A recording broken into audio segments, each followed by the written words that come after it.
The World in Front of Me is presented by Jay and Gretchen Stein, with generous support from the Knapp Family Foundation, the Philip and Muriel Berman Foundation in honor of Alan Block, Scott and Diane Einhorn, the Koretsky family, and Michael and Corey Koss. In NYC, visit the companion exhibition on view at the Center for Jewish History, now through May 2026.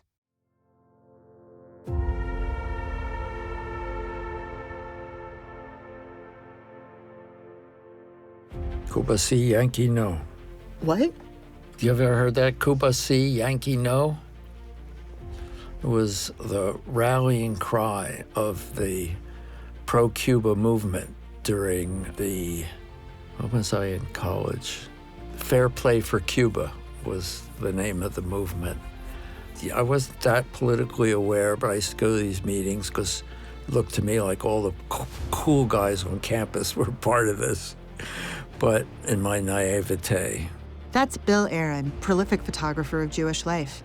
I'm your host, writer Ruth Andrew Ellenson.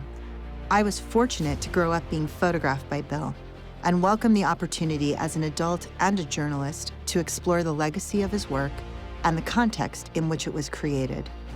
Over the course of our series, we'll travel with Bill across 5 decades and hear his stories about documenting Jewish communities around the world. From the American Jewish Historical Society, welcome to The World in Front of Me with Bill Aaron. This is episode 7, Cuba.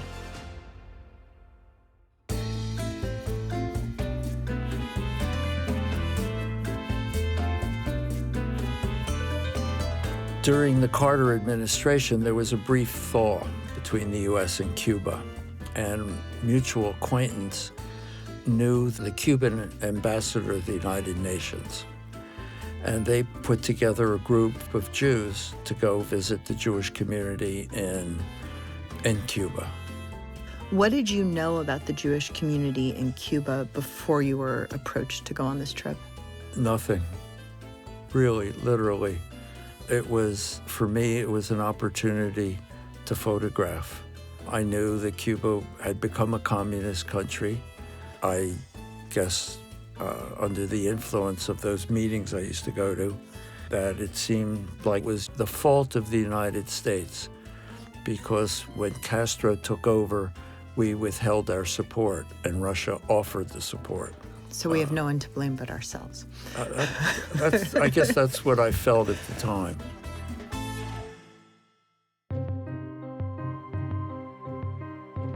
So in February 1962, the United States, which at that time was under President John F. Kennedy, issued an embargo on trade between the U.S. and Cuba. That's Gemma R. Birnbaum, Executive Director of the American Jewish Historical Society. And so this is somewhat on the heels of the failed Bay of Pigs invasion in 1961, which was essentially an attempt funded by the United States to oust Castro. They were members of an organization called the Cuban Democratic Revolutionary Front. It certainly did nothing to help diplomatic relations between the U.S. and Cuba when this failed invasion came to light. It was international news, pretty big scandal. In September later that year, 1962, Kennedy announces an even stronger embargo, plus economic sanctions, which is all to say there is no love lost between the U.S. and Cuba at this point. You can cut to the Carter administration, and the U.S. is under a kind of tepid policy of non-aggression with the Soviet Union. We're in the era of détente.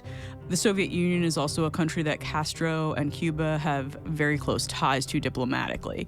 So Castro does follow the kind of Soviet line here, toes this party line, softens his approach and his rhetoric against the United States, and this does help to a degree open up channels for trade and immigration, but it's still very limited.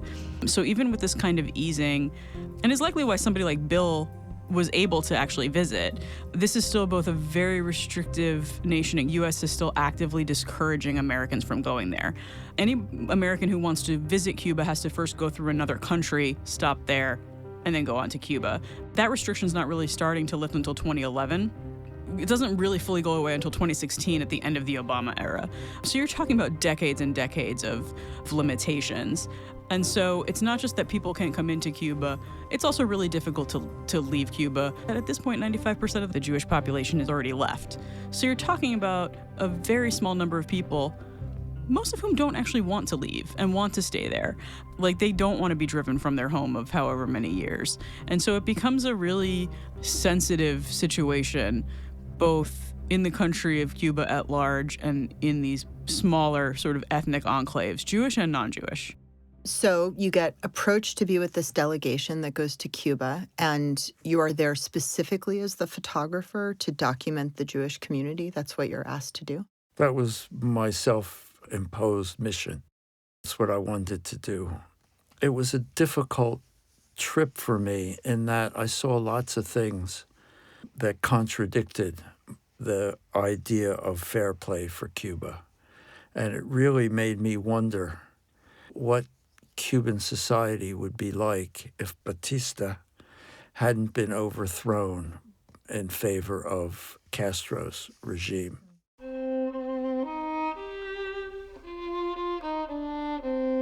So prior to the revolution, Cuba was kind of like a haven for Jewish people, particularly those who were prevented from entering the United States after some very aggressive restrictions on immigration in the form of legislation like the Johnson-Reed Act of 1924 and others. So this allows the Jewish population in Cuba to reach its peak of 25,000. They were able to practice relatively freely. There was a place for every kind of Jew in this community. After the revolution, there is growing fear, not just over what is happening, but over what might happen. Like, nobody actually knows yet. So initially, many of the Jews in Cuba who are either first, second, or third generation, and they've fled hostile nations and they entered Cuba under their refugee status. Initially, there is Jewish support for the revolution, largely, because many people, not just Jews, just really wanted to get rid of Batista, who ran Cuba as a dictatorship. But especially for those Jews who came from the USSR, where they had endured all sorts of restrictions, both spiritually and economically, and living in fear of this gulag system, Castro and the Communist Party was also initially pretty much immediately perceived as potentially threatening. Castro's close ties to the Soviet Union were pretty well known. He's not hiding it, he's touting it as a sort of communist bona fide. He follows whatever the Soviet Union does in terms of classifying their government as socialist. How did you navigate the governmental restrictions that Americans have in Cuba? Well, there were two things. There was a friend from Israel, Chaim Goldgraber, who also photographed in Cuba. The problem that we had, he was Israeli. The problem in Cuba, Castro was anti-Israel, and most people thought he was anti-Israel because of pressure from the Soviet Union. So he and I would get up about 5:30 or 6 o'clock in the morning, and we'd wander the streets just seeing what we could see. In Havana. In Havana. And it was really interesting. There really weren't coffee shops. The bars served coffee. And early morning, and when it was still dark, Cuban citizens, they would gather at these places to have whatever they were drinking, and then trucks would come by about 7 or so. And everybody would get in, they would go off to whatever work they were doing. And by 7:30, we would then go to one of the 4 synagogues there were. Because there was no overt anti-Semitism, the Cuban government maintained 4 synagogues. But they were allowed to exist, and they got a meager subsidy from the government to stay open, to keep their doors open for people. So we would go to services, and we were honored with aliyot and whatever tea and bread they had afterwards, they shared with us. And it was really quite lovely.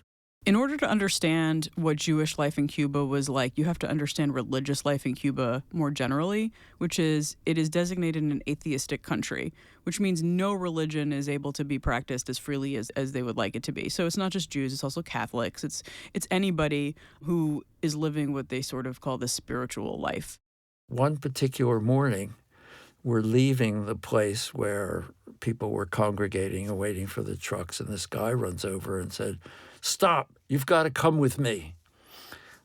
Not so fluent English, but it turned out there are, what were they called? Neighborhood officers who were in charge of seeking out espionage and Chaim, of course, at this point, starts freaking out because he's Israeli and he has an Israeli passport. And he told me not to say that we had our passports with us. So we started telling this guy that we're American tourists. We're just walking around and admiring Cuban society.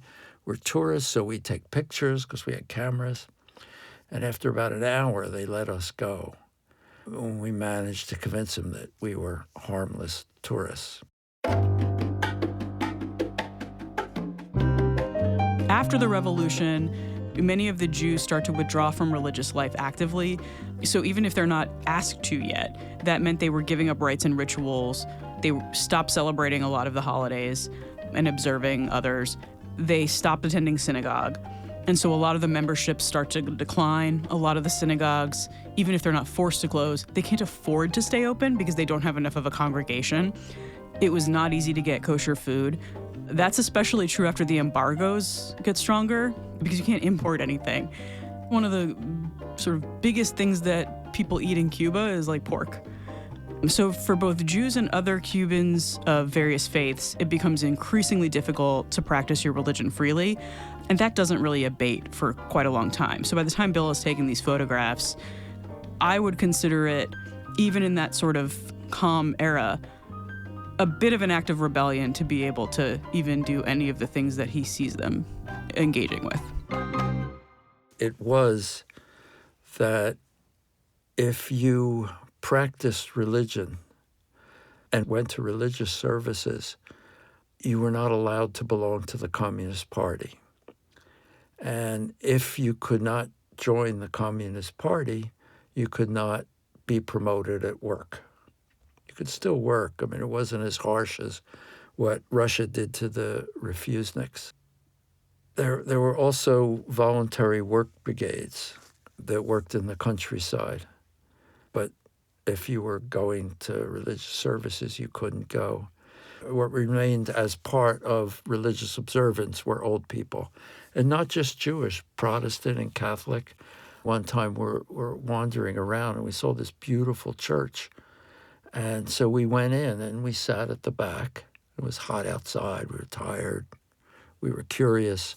So we just sat there. And after the services, the priest came running up to us and started saying, just run on in Spanish, which he later said he thought we were young Cubans come to church. Bill doesn't speak Spanish, but I suppose anyone who spends enough time in Los Angeles, home to a significant Spanish-speaking population, is bound to pick up a few words and phrases. The group also had state-sponsored translators. So that was a problem because you don't know what the translators were really saying and whether what they were telling us was just the party line or they were really translating. So we went into Shevet Achim, which was a Orthodox Sephardic synagogue. And we're upstairs talking to the people in the synagogue, and the members themselves didn't trust the translator. So they were going, parlez-vous français, English, Esperanto, one person said. And I just, as a joke, I threw out the phrase in Turkish, do you speak Turkish? And this one woman said, drops her mouth open, her eyes wide, and she starts in Turkish, do I speak Turkish? Of course I speak Turkish. I'm from Turkey, and so is everybody here. And Celia, and we became great friends. And in any other Jewish community in the world, I think, the level of friendship would have deserved a invitation to dinner. But not in Cuba, because I found out Celia confided that she couldn't invite us to her home because they had nothing to offer us. And the home was a partitioned apartment from a much larger apartment that had been used by one family before the revolution. You may be wondering, Why or how does Bill know Turkish? Well, as it happens, after college, he had a stint in the Peace Corps. I was in the Peace Corps as a volunteer in Turkey. The first year in central Turkey, kind of a largish town, but not city. And the second year, a little town called Arhavi on the Black Sea, right next to the Russian border. And it's also amazing that this experience you had after college of joining the Peace Corps, going to Turkey because you basically didn't know what you were going to do in your life, came back at such a critical moment in your photographic career to really allow you to bridge a divide with your subjects that otherwise would have been controlled through various political entities. It allowed you to make a human connection. Yes. The thought has occurred to me that my sojourn in Turkey for 4 years was all in preparation for this meeting with Celia. To understand the Cuban Jewish population in the late 1970s and the early 80s, you have to go back a bit further, because by the time you're into the Carter administration, the vast majority of Cuban Jews have already left. So we're talking about a community that before the Cuban Revolution and the rise of Fidel Castro in 1959 was around 25,000 people strong. Ethnically, it was very diverse. So you had Jews from Greece, Syria, Egypt, the USSR was a big one, Turkey, Spain. And so a pattern is kind of emerging here of Jews coming from places that historically they were driven out of. By the time Bill travels to Cuba, the Jewish population is really small. It was estimated to be maybe as little as 1,500 individuals. Not families, but individuals. So you're talking about even fewer families. Ethnically, you had a combination of Sephardic Jews whose descendants, or sometimes even they themselves, had fled Turkey in the early 20th century, which was around the collapse of the Ottoman Empire, which also coincided with a rise in antisemitism there. You had Ashkenazi Jews who had fled Europe during the era of Nazi rule and persecution during World War II.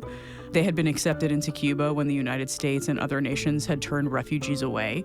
Most left Cuba after the 1959 revolution, but a fair number did stay in what had become their home for 4 decades. And so a lot of the people that are living there, they're third, second, fourth generation. Like, they've been there a really long time. Their families have been there a long time. What was a moment from your travels in Cuba where you encountered something beautiful or joyful? On Lag Ba'omer, we went to Shevarachim, the synagogue, and we were all, there was a regular service, and then afterwards everybody was sort of talking and singing songs, and all of a sudden, spontaneously, everyone stood up and began singing Hatikva. And among the Americans, there wasn't, including myself, wasn't a dry eye in the room. I can actually shiver just thinking about it. It was such an electrical moment that any I've ever experienced. Wow. It was the peak of the trip. It's amazing.